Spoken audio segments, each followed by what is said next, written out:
Welcome to Berlin, Germany for more Worlds 2019. The play-ins group stage concludes with Group C and D, where we've seen some new names take to the international stage.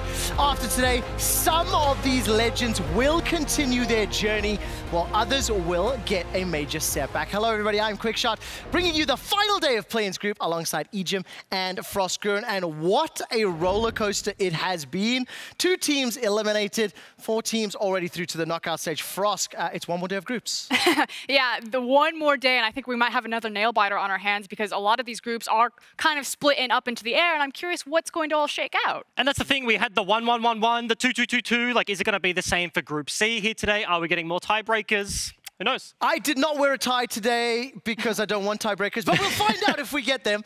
Look, yesterday we saw 4 teams advance from Groups A and B, while some other teams got their dreams crushed. Let's start with Splice and Isurus Gaming. First and foremost, Frost, Splice taking first in the group. They did drop a single game, but it was somewhat the expected results. Yeah. Splice, Clutch, they all got out in the first pool 1C. We expected that. That said, there is some room for growing pains here. I don't think Chachi is necessarily having the strongest tournament of his career right now, and as we look into knockout stage, there is some tightening up that needs to happen, and I think the same thing can be said when you look at someone like Isurus Gaming. Yeah, 100%. Like you mentioned it for Splice, but Isurus were much more favoured to even be a stronger opponent into Dead FM going into this group. People were saying maybe they can actually make it out first seed. Like, do Splice look good coming into groups play-ins? And unfortunately for Isurus, as you mentioned, there is some room to go upwards. There absolutely is. Now, Isurus Gaming did take second in the group. This does mean Dead FM were knocked out. But for Isurus, what was our anticipation and you know, in review, what was the performance like versus expectations? I mean, Seiya in particular for me was a little bit of a dud because I expected more from him. I will definitely take the flame on this one. I was the person who really came in for Isurus Gaming, and I was in full support of them. Watching their macro play, especially domestically, hyper impressed with it. That said, on the international stage, Seiya and Audi in particular fell flat in terms of mechanical performance. I think day number 1 especially was really tough for them. Seiya was just kind of running it down in a couple of games, and that's not usually what you expect. So are they simply just outclassed on an international stage, or did they just have a bad day? That's what today will decide. And it's already like we've seen games be saved by Warungalus, right? Like he's coming in fresh onto the roster this year, and certainly is a young rookie player that the team is built around, and him having to kind of bridge the gap for the veterans on the international stage isn't something we really expected. Well, we do say goodbye to Dead Nation FM, who finished 3rd in the group. The LJL has been eliminated from the play-ins group stage after really showing up at MSI earlier this year. Seros and crew couldn't make it work. They had that 60-minute epic with Seros on Ziggs, and the thing is, it just felt like DFM just weren't really with what you needed to do to win at Worlds. Yeah, potentially. Like, they are a weird team. They've traditionally always played weird stuff, and coming in, it just wasn't working. Not much proactivity in a group that proactivity could have been like a big prize for them in the early game, and yeah, bowing out like this is certainly disappointing for the LJL fans. Let's turn our attention very quickly to Group A, where Clutch secured the first seed. They managed to break the Rochambeau just in time. What is a Rochambeau? Rochambeau! It's rock, paper, scissors. Paper, scissors. Oh, maybe I'm the one that doesn't know that. But nevertheless, Clutch came out on top. Look, this was the group that ended at 2-2-2 in the tiebreaker scenario that the fastest win times, which means they were automatically seeded into knockouts.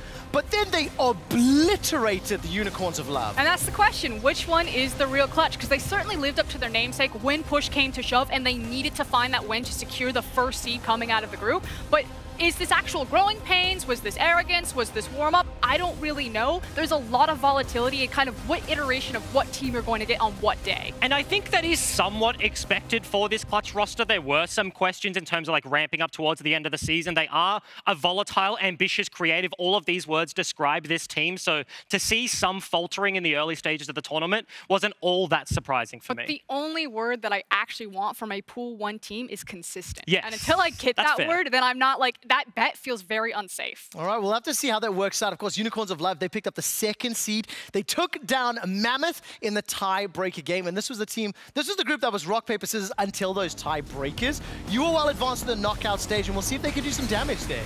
Okay, so UOL, I had a lot of favorites on. I watched them domestically. I thought, okay, I think they're the strongest of the emerging regions. I'm actually going to pull back a little bit on that statement. I still think that you got to see a lot of good things from UOL, but I think, again, in the same vein where Isurus Gaming are being outclassed in certain positions at this international stage, I think the same thing can be said for UOL, and that's where they start to be exploited. I think Eddie in particular is having a weaker tournament, and until his performance really cleans up for how influential he is for this team, UOL are going to be that inconsistent bet. Well, of course, that means UOL, they turn their attention to the knockout stage, and we have to say goodbye to Mammoth. We memed a lot on the analyst desk. We've had a lot of fun with it, Bryce.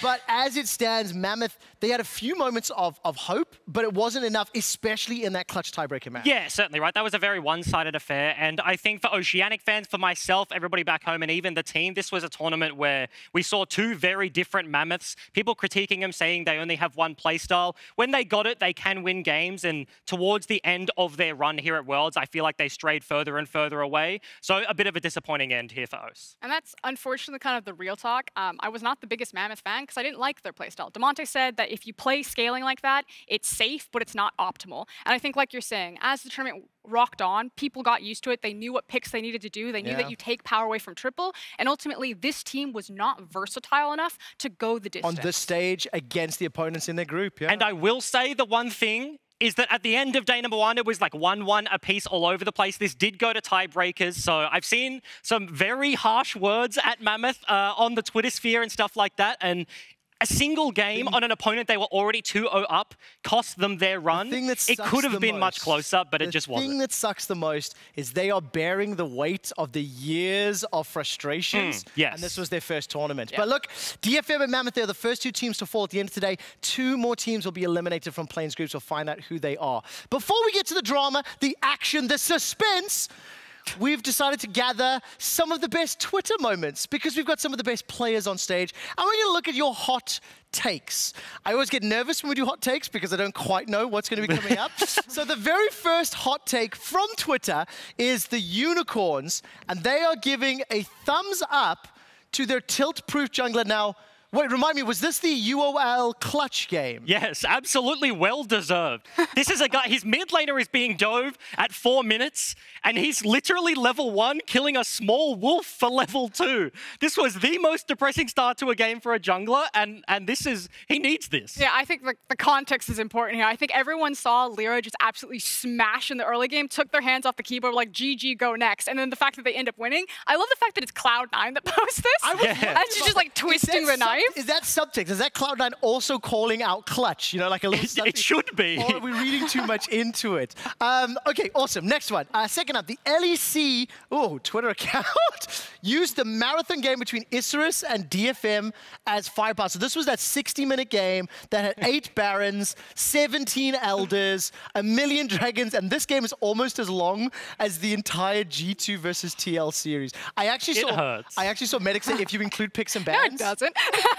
I saw Medic tweet, if you include picks and bans, it was longer. No, I think if you're not EU, like this hurts just because of League of Legends, right? That was like a sad way to go out to the end of the tournament. No, it just gets like super, like more and more This is the wrong one-sided. audience, sir. It was just like, come on, bro. Like, what is this? Okay, that was spitting a bit of fire. All right, we're turning to another EU, actually. VODs never gives up on detonation focus me in Japan. So I guess this is during the 60-minute game, is that right? I think that this is during the 60-minute game. If you check the timestamp on this, though, I don't know why VODs continued to back this after they made such, they destroyed his boy Nocturne mid. They went for the Black Cleaver static Shiv build, and he still had faith in them. Yeah, but Andy always has like blind faith in the LJL. It's just his thing, isn't it? I think it's respectable. At a certain point, just going down with the ship, like it has to be done. All right, we've got another one here. Clutch had a solid lead in the tiebreaker game, but VODs did his best to jinx it. So Clutch had the tiebreaker. There's no way Clutch loses this game. And Raz was not a happy man. No, VODs, delete this. VODs, you're doing some stupid shit right now. I'm sorry.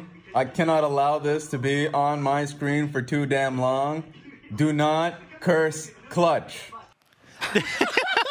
I've got some surprised to hear Raz get such support. Yeah, I actually really love these things from Raz. There's so many. If you scroll his media, it's just these videos after these videos constantly. And to be fair, Raz did coach for Dignitas, so with the rebrand, he's got some affiliation for Clutch. Now, Raz will be joining for the group stage onwards, and I wonder if we should ask him or interview him about all the new Dignitas memes, because there was Throw It Baron, and now there's Throw It Herald. I think Chakras had the banger of the tweet where he was like, I see Dignitas is taking over the throws at Herald. They're evolving. Raz, what's your opinion on that one?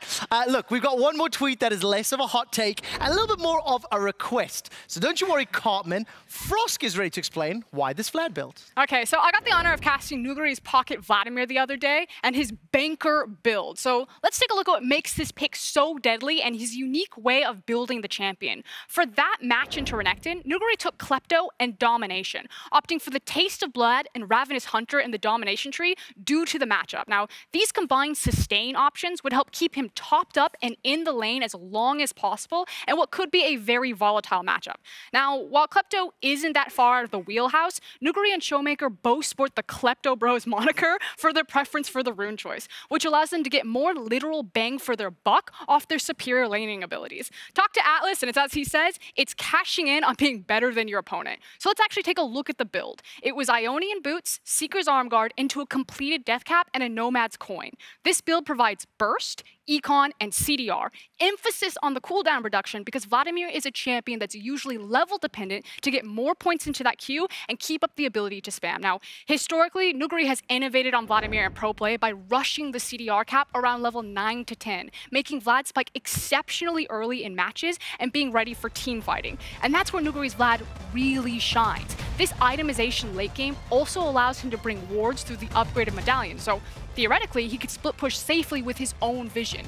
It also gives him that active, speedy flank potential that the Proto Belt would have provided. And that's the primary comparison in this build versus the more traditional Proto Belt one. Strictly speaking, in CDR, it's a cheaper stop in the itemization for the CDR cap stats rather than investing fully for the Proto Belt. Now, I'm sure Nuguri will continue to do damage and completely devastate with this champion if it gets through ban phase, but I have a feeling we might see some more Vladimir bans. It was actually really cool because after you had set up the expectations in the build, there was some clips there behind you showing not only what he was doing in the side lanes and putting pressure, but then exploding kids in team fights. It's terrifying. Yeah, he walks in, ulti damages everyone, and then Nuclear picks up a triple kill. Yeah, that's a good time. Very nicely done. I think you actually used the words, it wasn't his damage, right? Because Atlas goes, and it's Nuclear with the triple. I was like, I'm pretty sure that was Vlad. It really stuck with me because it was both being like, oh no, you did not give praise to the right person, but also just calling how terrifying the build was. So very nicely done. We'll see if we get more Nuguri Vlad today. Much in thanks to Crimson Reaper. Nuguri and Damwon are undefeated so far, and they're followed by Brazil's heroes Flamengo. In Group C, however, it is wide open. All three teams are tied going into one-on-one. As we continue with the rest of Countdown, we will just be talking about the two teams that play today, and the headline act, Damwon Gaming. They're 2-0. I've asked every other analyst on Countdown so far their opinion. Frosk is now your chance. The way they went 2-0, is it as you expected? No, and I think to quote Damwon, they said it best in that it felt like a 10 out of 100, where there was kind of a clear blueprint for how to crack this team, and it started in the bot lane. Yeah, it certainly did. Like, their solo lane is incredibly hard to punish, and I think the thing with Damwon as they progress through the tournament is it may kind of feel futile. Like, attacking the bottom lane, Royal Youth in their very first game got a super big advantage, but at the end of the day, you're highlighting that man's Vladimir. Like, the solo lane has just come back swinging 2 times. And it's also the question of, are they simply just experimenting or warming up on the main stage? This is what we're going to keep asking about our Pool 1 seeds in Clutch, Splice, and Damwon. They can always just go back to playing the defensive bot lanes because they were playing to attack with Nuclear and Barrel right there. He played Leona and Pyke, I believe, is kind of his first 2 picks. And normally it's, you know, he is a playmaking with his Alistar, but they usually play much more defensive in that bot lane. Yeah, and I will say the one thing about Damwon, like, if people are disappointed in them so far, like, it's important to note that, yes, expectations are high, but if you think about them, the players, the team, this is all new to them, right? First time Worlds, like, a little bit of consideration, and I think they will ramp up heavily towards the end of the tournament. It's so weird criticizing a team that went 2-0 was never a risk of losing, but it was like you judge the manner in which they won, and it's your expectations from a Pool 1 seed. The teams they beat, however, Brazil and TCL, CBLOL TCL, as well as it's Royal and Flamengo. Let's talk a little bit about these two matchups. It feels to me like Flamengo are just one step above Royal. They had a very convincing win, especially with BRTT efficiency on that Draven, and I want to see what they can do against Damwon today. Yeah, and I think it was a little bit unexpected coming in. A lot of people sitting with Royal Youth as maybe the favorites coming in. Obviously, the fans in the venue, absolutely not. Brazilian fans were absolutely popping off for this one, but they got to play their style. Early game aggression through their superstar AD carry and BRTT, and it looked good. And I'm going to go on the record and say it. I know that I've been quite vocal about Unicorns of Love, but after seeing all of the emerging regions, Pool 2 and Pool 3, I think Flamengo are the strongest emerging region team at this tournament right now. I think they have the talent across multiple positions where they're not being exploited as some of the other emerging regions are. And I think their macro is really clean. The way that they spot opportunities, their Baron setup, their ability to snowball, I was very impressed with some of the maneuvers that they were doing. I think they're scary. Now, the thing that's going to be interesting to watch is we assume both of these teams are most likely to be defeated by Damwon, and therefore their matchup will determine who's going to be advancing. They play completely differently, EGM. For Royal Youth, it's all about Armit in the top lane, and for Flamengo, it's all about BRTT in the bottom. Yeah, certainly. Like we highlighted already Flamengo in their bottom side, and unfortunately for Royal Youth, I think they're one of the teams in plans already that have shown two drastically different things. We come in, play through the top side, get some early game priority up there and have a game plan, but then they've gone for some weird compositions, the super negative, the Karthus, the Azir mid 2 versus 2, and it just doesn't really look like them. And that's the thing that I really want to underline that I'm glad EGM brings up is the Karthus pick. If you go back and watch that VOD, there was 5 jungle bans, and it was the Lee Sin that was picked by Flamengo, and then it went through secondary bans before Closer had to grab something like a Karthus. He didn't get the winning lane matchups. He didn't get a proactive jungler, and I think that's immediately the thing that Royal will twist and turn, and it's going to be, yes, a split map, top versus bot, but it'll start with these junglers. It absolutely will, and if I remember correctly, they are game 5 on the day. We'll find out in just a moment. Let's turn our attention to Group C, who we've not touched on just yet, the Southeast Asian Clash. This was the group that could have been defined by Season 8 of Game of Thrones. It was one team was winning until they weren't, and there was so many surprises. We saw the Pantheon, we saw the Baron fights, we saw the surprises, and I'm hoping for less surprises today. Yeah, we saw the first time Quinn that came out and won a gateful. Like first pick Renekton has been everywhere, but this is a very weird group to look at. They have been playing a lot of the similar stuff. It is very messy, it is very scrappy, and at the end of the day, it's very hard to predict who's going to come out on top here. And I think a part of that is kind of the variance and volatility and the mechanical ability of individual performers. You have a game where G4 will go through in Syndra and he will miss every single scatter of the week, and then you'll have a game where he'll start popping off onto the Pantheon. So it's kind of like, what bag are you going to get? And until everyone, if it's stage jitters or just confidence, just like chills out and plays their game, it's really hard to measure here. I have a very difficult question that I only want team name answers for because we have an entire day to give the context. Of the 3 teams in Group C, Hong Kong Attitude, Mega and Low Key, which 2 advance? I think it's Low Key and Hong Kong Attitude. Yes. Okay, now I go second, so I feel like I'm copying, but absolutely. Okay, interesting. Right, I didn't actually think it was going to be that easy. I was kind of trying to look for some. Do you know who I am, Trevor? Let's take a look at the matches today. Obviously, we open with Damwon versus Royal, and we'll be swapping it between groups as the day goes out. Any and all tiebreakers will be played at the end of the day up to a maximum of 4, and it'll be very interesting. Frost, what games are you most excited for? I mean, I think the obvious one, EGM already brought it up, game number 5, because we expect that this will come down to CBLOL versus TCL. And the thing is they don't have to play Damwon. They can't get drawn into that best of 5. So that's a huge bonus. Exactly. They don't have to face the scariest Pool 1 team. Actually, that's super important to note as well, because all the teams that qualified yesterday are going to be watching today with bated breath. We'll be doing the knockout draw at the end of today, but EGM, which games have your eyes? I just think Damwon games in general, given what we've seen and a lot of international fans and a lot of hype, you just have to look at those 2 performances and not even comparing them against their opponents, but comparing them to what their expectations are. What do they look like? They're playing themselves more than anything else, really, and their own hype. They're playing the clock. The clock is a very good one, actually. Look, I want to see what low-key esports can do. The VCS definitely won me over the last years, and we'll find out a little later today. But before we get to any of that, let's take a closer look at the players from Group C and D. Here's Jake. Thank you so much, Trevor. And I thought that with so much on the line today that we would take a closer look at some of the star players or players to watch in Group C and D. Kicking it off is everyone's favorite mid laner in this group in Showmaker. Now, coming into this tournament, the LCK sported some of the best mid laners, and Showmaker was known for his early game performances. But it's also the versatility that this player brings to Summoner's Rift. The ability to be able to go top lane on a pick like Renekton, completely shut down Flamengo in goes Robo and team up with Canyon and single-handedly justify Renekton's priority in this. He's got some great stats in this tournament, and I think that he is going to be one of those solo laners to watch on Down One Gaming. They really do team up to do it all. Between Nuguri and Showmaker, you have a couple of very good laners, but also two fantastic team fighters. And you can see that his KDA is incredibly high. Kills plus assists at 15 minutes are also dominant.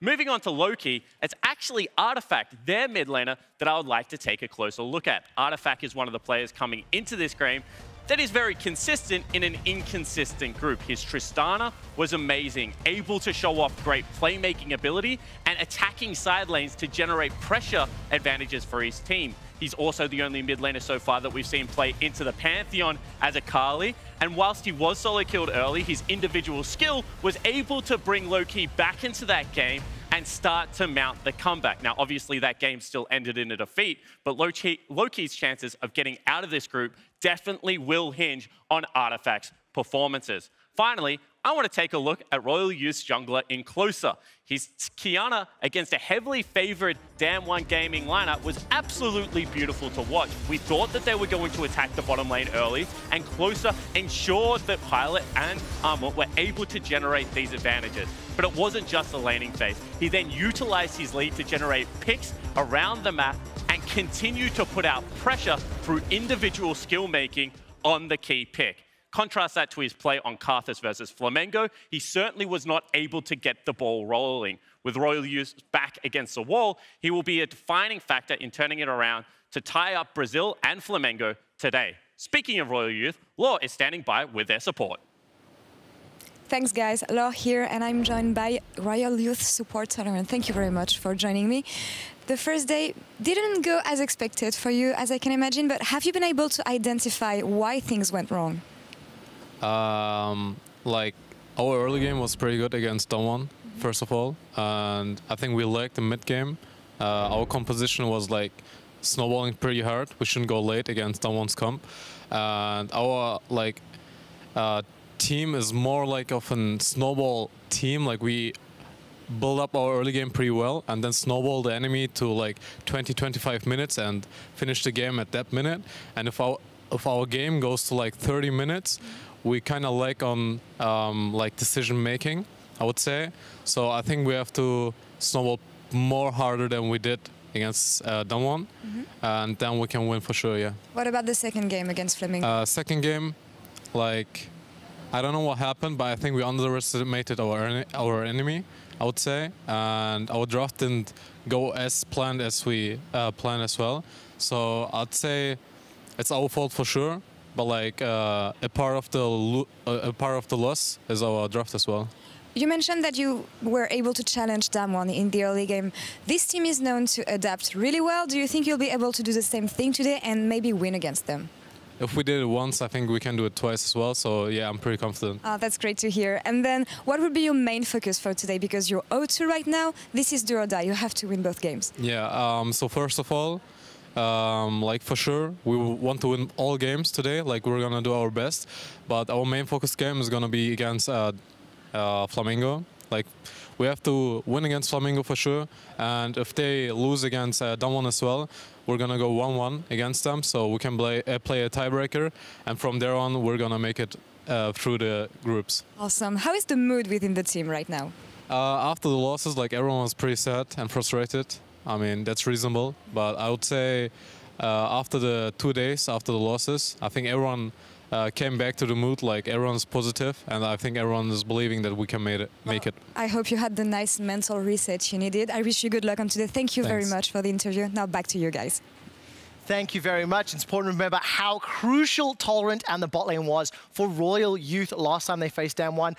A very interesting interview, very earnest, very realistic, but also quite frank. Like, hey, we understand the challenge that is Damwon. We're not really looking at them. We're looking at Flamengo. We want to beat them. We want the tiebreak, and we want to win that. And kind of like expanding into a larger context and digging into Royal Youth's storyline, especially coming from Tolerant, because I agree with you. It was quite like frank, a bit humble, kind of religious focused. Tolerant had a reputation of kind of being the bad boy. A lot of teams kind of tossed him aside and didn't think that his attitude was worth it. He's definitely gone a long ways to fix that, and I think that proves how much it's paid off that he's with Royal Youth and here going through a support like Wolf in their finals to make this type of international burst. So I just did want to take a moment to congratulate Tolerant for making it to this stage. And I think team-wide as well, like everything he's alluding to, that's a very good place to be. We think our mistakes were on our terms. It's very insular. Like, we can do it again. We fix this, this, and this. Yes, as opposed to extras. And it's also the positives and negatives. Like, our draft isn't what we wanted, but also like the early game is what we wanted, and we're not going to shy away from that. We've actually got some clips actually exactly how Royal Youth attacked Damwon's bottom lane from the last time that these two teams played.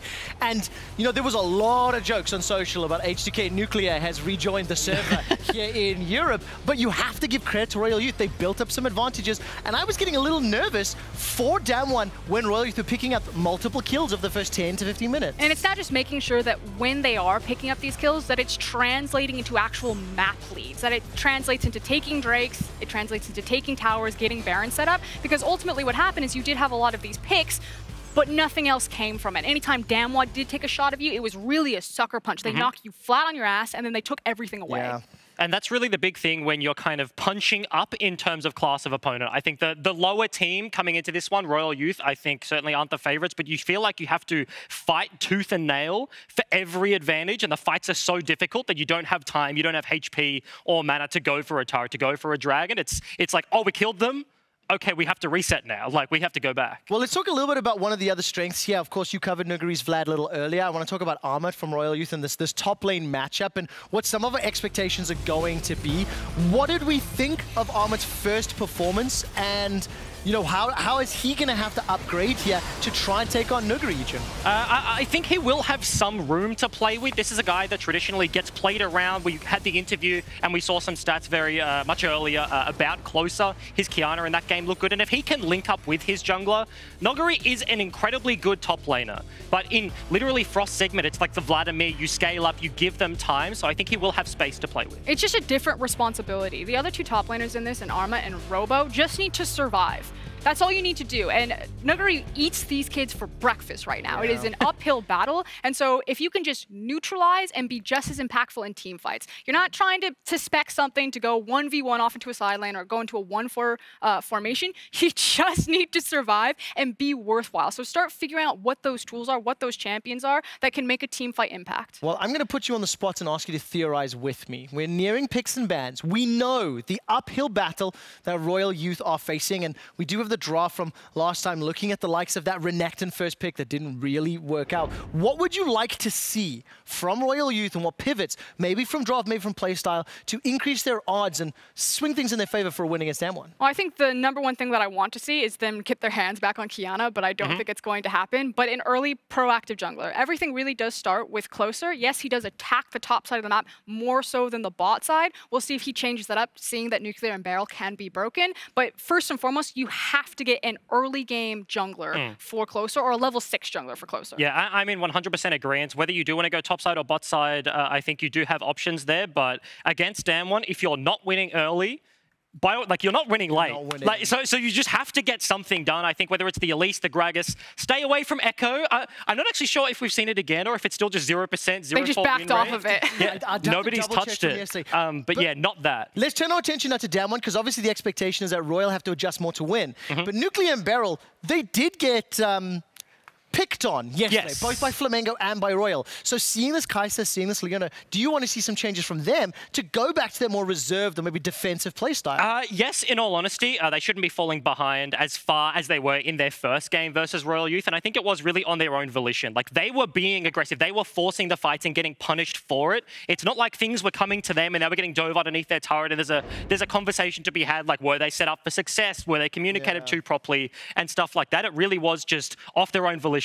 Leona has an E button and she goes in and she can't get out, and if you do that at the wrong time, it's entirely on you. Yeah, that's the most important thing. I don't think you need to change up the champion picks at all. It was simply them opting in to take those fights. So you could run the same draft and I would just be like, oh, they'll probably play this one a bit more defensive. I sincerely hope we get to discuss the decision making and see exactly who comes out on top after this game. Worlds is the stage to make a name for yourself, and today these new talents look to continue their run. Let's see what happens as Damwon take on Royal.